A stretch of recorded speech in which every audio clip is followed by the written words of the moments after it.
So this is one of the reasons why I have refused to save any money in the bank. And I think if you're also starting out as a young person, you should also. Saving money in the bank is not going to save you. And here's why. This mill you are seeing me operate here, I bought everything here in 2021. That is 1 year into pig farming. So I got the proceeds from pig farming and I used it to buy this milling machine here you are seeing.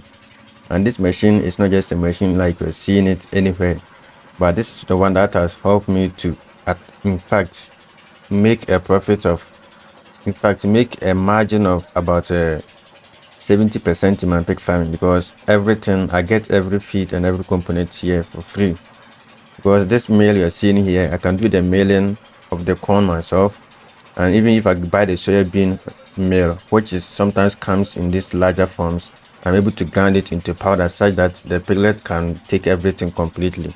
And I also have the hulling aspect where I'm able to get rice bran and then also maize bran for free, or corn bran also for free.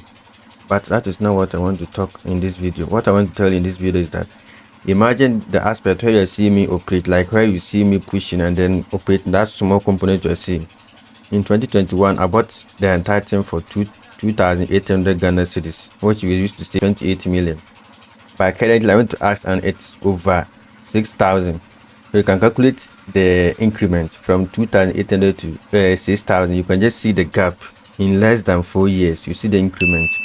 And also, the engine too was bought entirely for 3,100. So that is we said 31 million wood Ghana cedis. But currently, the same engine is also costing close to 7,000. So you see what I'm telling you here. And where I keep the water, that is the tank. The tank also used to sell at is it 500 or so, but currently it's close to 1,000 Ghana cedis, the tank alone. So it means entirely I didn't spend much in getting this thing in the beginning, that is 2021. But currently, if you want to buy the same thing, you have to get close to 3 times or 4 times the amount I used to get this same meal. And one thing to note about this meal is that it has been able to pay for itself in less than 1 year after acquisition. So in less than 1 year, I was able to get my money back from this meal. And it was possible because I have people who patronize my services very well. And I intentionally stationed this meal over here just to provide some sort of affordable milling services in hopes that the people will bring me their rice for hauling and then their corn. Because where after hauling or milling for them, I also get the byproducts which I will then feed them to my pigs. So if I'm telling you that pig farming, I don't really spend too much on my pigs, it's because of this meal I have here. So my only expenditure in this business I'm doing is the buying of the wheat bran and then also buying of the soybean meal. That one I don't have it freely here, but those are the things I buy. But for corn and then the rice bran, they are entirely free. And I've also been able to establish some kind of relationship with these local fish sellers here, so that anytime they have surplus or they have ones they think they don't really need them, they call me to go and inspect. After seeing that they are okay for my pigs, that is why I then go to pick them from these sellers and come to grind them also in this same meal and feed to my pigs. So you see, if you are starting out in life like myself here, struggling to make it here, and your focus is just to be saving the money, it is not going to save you anything.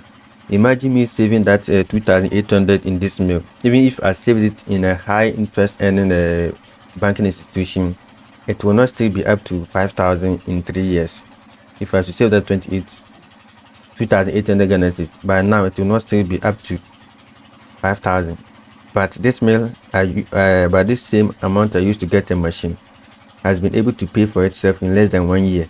So that if I want to sell this meal today, it is even going to cost more than I bought it, as you're seeing it here. So that should tell you that if you have any money left, you either use it to buy something, that is, they say you invest it. Saving is not going to help you. So this is a form of investment I've just made for myself, like that, buying the machines. I'm somebody who likes buying machines a lot. So any money I get, I try to see the kind of machine I can afford and whether I'll be able to sell it later for higher price. So investing your money should not just be about buying lands and then going to building and other things, or farming entirely. But getting yourself some machines like this is also a good investment. So anytime people come to see me in my pig farming operation, they say, "Hey, Francis, it seems you have already figured everything out before starting this business." I say, "No, But I started it before I got to know that I will need a lot of things to help me make my things very easier. That is, if I want to be able to serve my people here with affordable products or services here. So as I was learning and going through this pig farming thing, I realized that a lot of my expenditure was in this feeding. And I was spending money a lot on feed. Imagine me going to buy this corn and carry it to another mill center, they mill it and collect money from me again. It's all part of the cost. But now that I have the mill here, mine is just to encourage the people or the customers to bring their product to my center. I'll do it for them at a very, very cheap price. And in return, I'm also able to get the byproducts which I put into my pig feed and supply to the pigs affordably. So you see, with this, it has taught me that saving money in the bank is not the right thing for me at all at this point. Unless maybe I have had enough money that I don't know what to do with the money next, or all things I want to buy, I've already exhausted all those things. With that, saving money in the bank is the next thing. But as I'm starting out, I'm not going to save a penny in the bank. I only have something maybe for emergency purposes. In case the machine breaks down and I need to maintain it, that way I can easily reach out to that money and get the machine back on track to keep me going. Other than that, everything goes into purchasing of the machines and buying of the feed for the farm. Saving is a secondary goal at this point. And again, talking about this machine, it's been close to 3 years, and the surprising thing is that I've never had any fault, like engine fault. I've never opened any of the engine. It's all due to maintenance by frequent change of oil in the engine, because it's a diesel engine, so change of oil is very, very necessary, and also cleaning the engine to ensure that it does not overheat. With this, I consulted with my engineer and he told me everything I need to do if this machine should last longer for me. And I don't skip any of it. So always I make sure I change the oil frequently to ensure that the engine is always functioning properly and effectively.